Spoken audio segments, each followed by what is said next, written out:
MC Direct. Vos vacances en France. Avec Salia Hadjdilani. Salia, vous travaillez pour le Petit Futé et vous nous emmenez sur les routes de France. Aujourd'hui, vous nous emmenez dans le sud-ouest. Absolument, on va dans le Lot-et-Garonne, donc c'est un département, pour le resituer, qui est en Nouvelle-Aquitaine, entre Bordeaux et Toulouse en gros.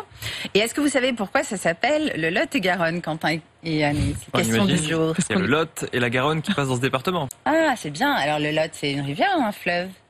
Le Lot, c'est une rivière. Bravo. Ah, c'est bien, vous êtes incollables. Et la Garonne, un fleuve. Et la Garonne, un fleuve. Exactement. Bon, et oui, on est bon. bien. Voilà, donc vous avez tout bon. Mais donc alors, pour vous expliquer un petit peu ce que c'est le Lot-et-Garonne, donc c'est un coin du sud-ouest qui est très paisible, rural, avec vraiment beaucoup de tourisme nature, des sentiers de randonnée, à peu près 5000 km, des pistes cyclables, des véloroutes et des petits marchés bio un peu partout. D'ailleurs, le premier marché bio de France, il a même été créé dans le Lot-et-Garonne, à Villeneuve-sur-Lot, dans les années 70, figurez-vous. Et donc, c'est vraiment un département où on prend son temps, exactement comme Francis Cabrel qui y vit, puisque contrairement à beaucoup de stars, il n'est pas à Paris. Il convoque même la presse à Stafford tout le temps quand il annonce son nouvel album. Il met du temps, il met 5 ans en moyenne pour en sortir un. Et donc, voilà, alors une des principales villes du Lot-et-Garonne, c'est Agen. Et c'est la préfecture du Lot-et-Garonne, donc c'est une ville à taille humaine, à peu près 35 000 habitants.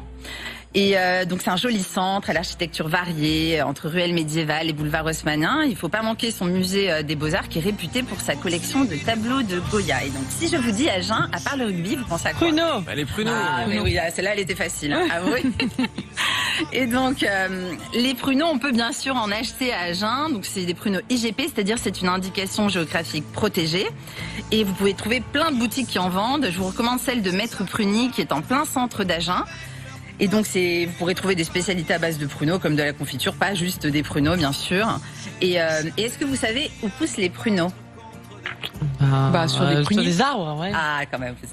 Non, je me suis dit, si moi me disent qu'ils poussent sur des arbres, eh ben non. Donc, alors oui, il y a des pruniers et des prunes. Et donc, les prunes, il faut attendre qu'elles arrivent à maturation mi-août.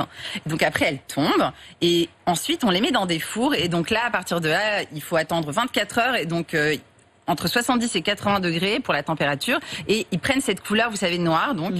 Et les vertus des pruneaux, c'est pas seulement laxatif, on entend beaucoup ça.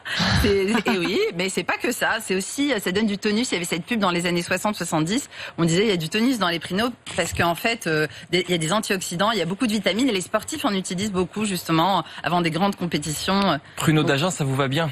C'est ça la pub. Il y avait ça, la pub. tout à fait. Plus récemment. Il y avait pas que, il y a du Il y avait tonus. ces très jus de raisin et puis pruneaux, ça vous va bien. Il paraît que c'est aussi à Agen qu'a été prise la première photo de paysage en couleur. Absolument, Apolline. C'est pas très connu comme histoire. Donc, c'était en 1877. Alors, c'est une vue de la ville prise depuis le coteau de l'Ermitage par Louis Ducos de Oron. Et aujourd'hui, on peut même faire une petite randonnée d'environ 3 km pour accéder au point exact où a été prise la photo. Et là, il y a un appareil photo factice en bois qui permet de se resituer exactement au point en question et de faire une photo avec son smartphone. C'est quand même beaucoup plus facile et ça fait un chouette souvenir du Lot-et-Garonne. Merci beaucoup de nous avoir emmenés sur les routes du Lot-et-Garonne, Salia. Si d'ailleurs, vous qui nous écoutez, vous habitez à Agen ou dans le coin, n'hésitez pas à venir nous dire vous aussi ce que vous aimez chez vous, dans votre ville, et les conseils que vous pouvez donner à ceux qui s'y promèneront peut-être cet été.